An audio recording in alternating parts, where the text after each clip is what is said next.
Study hack math channel में आप सभी का स्वागत है। लास्ट वीडियो में हम जो कर रहे थे टॉपिक प्रोग्राम कंट्रोल आयो। अब प्रोग्राम कंट्रोल आयो का इंट्रोडक्शन पार्ट हमने देख लिया। आज हम करने जा रहे हैं इसका पार्ट नंबर 2। जो भी बचा हुआ कंसेप्ट था, डेफिनेशन तो हमने फर्स्ट पार्ट में कर ली। इसके बाद जो इसके डायग्राम से इसकी वर्किंग थी वो आज हम सेकंड पार्ट में कवर करेंगे। तो आइए देखते हैं एक डायग्राम के थ्रू कि प्रोग्राम कंट्रोल आयो वर्किंग कैसे करता है, क्या इसका स्ट्रक्चर होता है। तो चलिए वीडियो को स्टार्ट करते हैं और देखते हैं कि एक डायग्राम से हम कैसे रिप्रेजेंट कर सकते हैं प्रोग्राम कंट्रोल आयो मेथड को। सबसे पहले तो देखो, ये है एक सीपीयू। क्या है ये? एक सीपीयू। यहाँ पर क्या है? आयो डिवाइसेस। अब ये कम्युनिकेशन किसके बीच में हो रहा है? यहाँ पर मेमोरी का कॉन्सेप्ट नहीं दिखाया हुआ।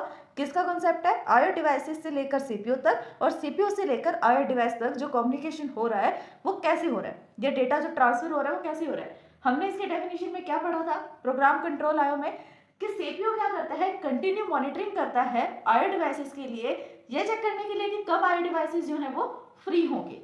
यही होता है ना कंसेप्ट कि जैसे वो फ्री होगा आयो डिवाइसेस, सीपीयू जो है डेटा को रीड कर सकता है, राइट कर सकता है, जो भी उसने ऑपरेशन परफॉर्म करना है वो इसलिए कर सकता है, राइट। अभी देखो ये सीपीयू में क्या क्या होता है। सीपीयू में एड्रेस बस होती है ना, डेटा बस होती है। अब यहाँ पर एड्रेस बस कहाँ जाएगी? एड्रेस बस किसको जनरेट करेगी? जो आयो इंटरफेस है। आयो इंटरफेस मींस जो इनपुट आउटपुट और सीपीयू के बीच में एज अ इंटरफेस काम करेगा उसको बोलते हैं आयो इंटरफेस। अब जैसे आयो डिवाइसेस के बीच में और मेमोरी के बीच में कौन एज इंटरफेस था? सीपीयू। लेकिन हम कह रहे हैं कि सीपीयू तक पहुंचने के लिए भी हमें एक इंटरफेस दिया हुआ है। वो इंटरफेस क्या है? आयो डिवाइसेस। लास्ट वीडियो में हमने ये भी पढ़ा था कि इस ट्रांसफर को परफॉर्म करने के लिए हमें सर्वल इंस्ट्रक्शंस को परफॉर्म करना पड़ता है ना। जैसे इनपुट इंस्ट्रक्शन है, आउटपुट की है, एग्जीक्यूशन, जो भी नॉर्मल इंस्ट्रक्शंस है उनमें हमें सर्वल इंस्ट्रक्शन को पॉइंट आउट करना पड़ता है या एग्जीक्यूशन करना पड़ता है। तो सीपीयू में क्या हो रहा है? एड्रेस बस है। एड्रेस बस क्या कर रही है? किसकी तरफ पॉइंट आउट कर रही है? आयो डिवाइसेस की तरफ, जो आयो इंटरफेस है।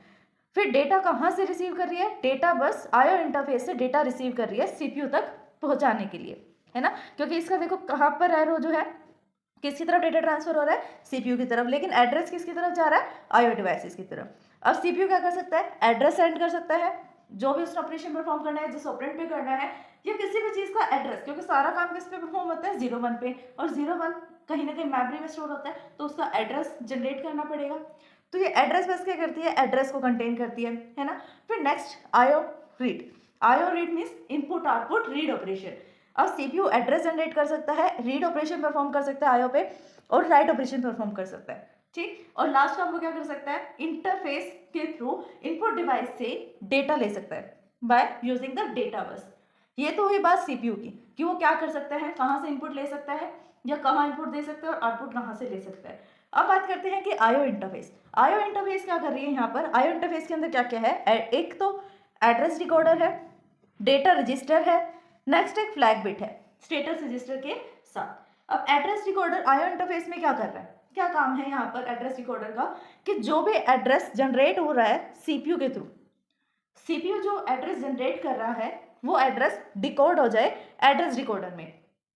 और सीपीयू के अंदर जो एड्रेस जनरेट हो रहा है या सीपीयू एड्रेस जनरेट कर रहा है ताकि वो आयो डिवाइसेस से कम्युनिकेट कर सके, तो उसके लिए डिकोडर भी तो चाहिए ना उसके मैसेज को डिकोड करने के लिए।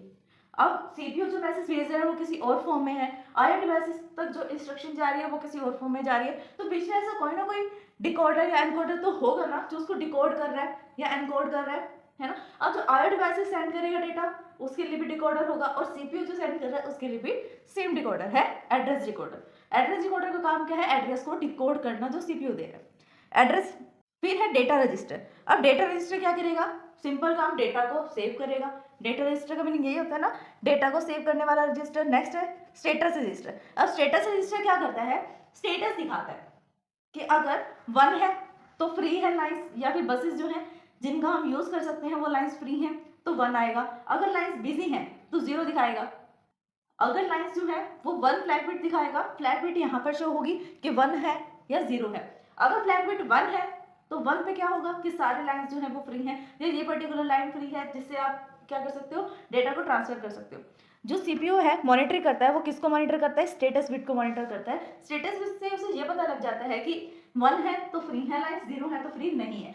अब जब तक 0 रहेगा तो फ्री नहीं है, वो क्या करता है? 1 होने की वेट करता है कि जैसे 1 होगा मैं डेटा को ट्रांसफर कर दूंगा, या रीड राइट का जो भी मुझे ऑपरेशन परफॉर्म करना है वो मैं कर दूंगा, है ना। यही होता है। तो फ्लैग बिट में 1 और 0, फ्लैग बिट में सिर्फ हम एक बिट का डेटा स्टोर होता है, ओनली ऑन 1 बिट का, इससे ज़्यादा बिट का स्टोर नहीं हो सकता, वो भी फ्लिप फ्लॉप के थ्रू। फ्लिप फ्लॉप में क्या होता है, एक डेटा स्टोर होता है, फ्लिप हो जाता है, एक टाइम पे एक डेटा है, नेक्स्ट टाइम पे दूसरा डेटा फ्लिप हो गया। अगर 1 था तो नेक्स्ट टाइम पे हो सकता है 0 हो। अब दोनों का अपना अपना काम है, 0 का मीन्स होता है ऑफ, 1 का मीन्स होता है ऑन, मतलब डेटा जो है सेंड हो सकता है तो 1 फ्लैग बिट, सेंड नहीं हो सकता, बिजी है तो 0 फ्लैग बिट। नेक्स्ट, अब इससे आगे की प्रोसेसिंग क्या होगी, ये तो था हमारा CPU 1, इसके बीच में जो बसेस काम कर रही है 2, नेक्स्ट आयो इंटरफेस में 3, उससे आगे हम 4th स्टेज पर हैं। 4th स्टेज में क्या होता है, आयो बस होती है, डेटा अवेलेबल, डेटा एक्सेप्टेड। अब यहाँ से आयो बस गई, एड्रेस को डिकोड करने के बाद इनपुट आउटपुट की बस गई, जो भी डेटा चाहिए या जो भी ऑपरेशन परफॉर्म करना है उसकी इन्फॉर्मेशन लेकर। अगर डेटा अवेलेबल है तो एक्नॉलेजमेंट दे रहा है, ठीक है, अगर डेटा अवेलेबल है तो एक्नॉलेजमेंट दे रहा है, तो पॉजिटिव एक्नॉलेजमेंट दे रहा है, अगर नहीं है तो वो नेगेटिव एक्नॉलेजमेंट भी देगा। डेटा एक्सेप्टेड, अगर डेटा जो CPU सेंड कर रहा है वो एक्सेप्ट हो गया, या फिर इसका सेकंड कॉन्सेप्ट क्या ले सकते हो समझने के लिए, राइट ऑपरेशन परफॉर्म करना है, CPU ने बोला राइट ऑपरेशन परफॉर्म करना है, यहाँ से आयो बस के थ्रू उसके पास इंफॉर्मेशन चलेगी कि राइट करने के लिए, राइट ऑपरेशन के लिए यहाँ पर रिक्वेस्ट आई है ना। तो आयो डिवाइसेस यहाँ पर क्या करेंगे, अगर अवेलेबल होगा डेटा कि जिस पर वो ऑपरेशन परफॉर्म करना चाहता है राइट का, अगर वो डेटा अवेलेबल है तो अवेलेबल में दिखा देगा, नहीं अवेलेबल है तो उसकी डेटा को एक्सेप्ट कर लेगा, उसकी जो रिक्वेस्ट आई है उसको एक्सेप्ट कर लेगा, अगर पॉसिबल है तो राइट करना, नहीं है तो रिजेक्ट कर देगा। रीड ऑपरेशन, रीड ऑपरेशन में क्या करोगे, जो डेटा पहले से ही सेव है आप उस पर रीड ऑपरेशन परफॉर्म करना चाहते हो, डेटा है या नहीं है वो कौन बताएगा, आयो डिवाइसेस। अगर यहाँ पर अवेलेबल का बिट 1 है तो अवेलेबल है, बिट 0 है तो अवेलेबल नहीं है, दोनों की एक्नॉलेजमेंट आ रही है, पॉजिटिव की और नेगेटिव की भी। डेटा है तब भी पता लग रहा है, डेटा नहीं है तो भी पता लग रहा है, मतलब हर एक काम के लिए अपना अपना एक डेटा है या अलग से एक बस जनरेट है, सबका अपना अपना काम है। ये था 4th स्टेज। अब 5th स्टेज, लास्ट स्टेज पे कौन आता है, आयो डिवाइसेस। अब ये देखो हमने डायरेक्ट पढ़ा कि डायरेक्ट एक्सेस मेमोरी में क्या था, CPU एज ए मीडिएटर काम कर रहा था मेमोरी के बीच में और आयो डिवाइसेस के बीच में, यही कॉन्सेप्ट हमने पढ़ा था। अब वो क्या कह रहा है कि आयो डिवाइसेस से CPU तक इतना सारा जो है ऑपरेशन परफॉर्म हो रहा है, इतना सारा ऑपरेशन परफॉर्म हो रहा है, तो सोचो CPU से मेमोरी तक जाने में भी अलग ऑपरेशन, तो कितनी ज़्यादा स्पीड जो है वो लेस हो रही है, कितनी ज़्यादा परफॉर्मेंस डाउन हो रही है CPU की। तो ये इसकी डिसएडवांटेज है। डिसएडवांटेज नंबर 2 कि बहुत सारे ऑपरेशंस को हमें परफॉर्म करना पड़ता है, बहुत सारे बसेस के थ्रू हमें ट्रैवल करना पड़ता है डेटा को, हो सकता है डेटा लॉस भी हो सकता है या कुछ भी, तो इससे क्या हुआ, टाइम वेस्टेज हो रहा है, इतना ज़्यादा जो है मॉनिटर करने में भी डेटा जा रहा है, टाइम जा रहा है CPU का, और साथ साथ डेटा को ट्रांसफर करने में भी टाइम लग रहा है, अगर आप डेटा को सेंड करने के लिए, लेकिन डेटा को सेंड करते टाइम पे आपको इतना कुछ करना पड़ रहा है, तो इसीलिए इस प्रोसेस में क्या है, टाइम वेस्टेज। इसको सॉल्व करने के लिए हम नेक्स्ट वाला मेथड लेके आए थे, इंटरप्ट कंट्रोल आयो। तो अब ये देखो, ये तो सिर्फ बात थी आयो डिवाइसेस और CPU के बीच में कैसे फंक्शनिंग हो रही है, कैसे डेटा ट्रांसफर हो रही है, कैसे कम्युनिकेशन हो रहा है। तो आज की वीडियो के लिए बस इतना ही। नेक्स्ट वीडियो में, इसके नेक्स्ट पार्ट में हम बचे हुए कंसेप्ट को डिस्कस करेंगे। अगर इस वीडियो को समझने में आपको कोई भी डाउट आता है देन आप हमें कमेंट कर सकते हैं। Thanks for watching my video.